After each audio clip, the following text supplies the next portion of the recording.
Have you ever heard the term fussy cutting and not really known what was meant by it? Well, I'm here to tell you today this is how I fussy cut an image.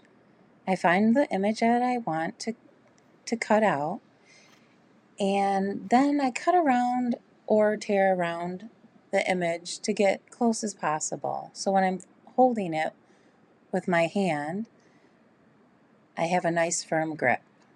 So the object of fussy cutting is to leave a border, a consistent size border around the image.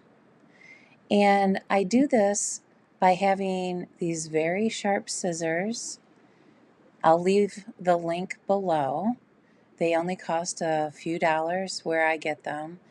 And they're super sharp, so when you're pushing the paper through them, you don't have to work very hard with your right hand by doing a scissors motion. You're basically gliding it through the scissors, and the scissors do a lot of the work for you.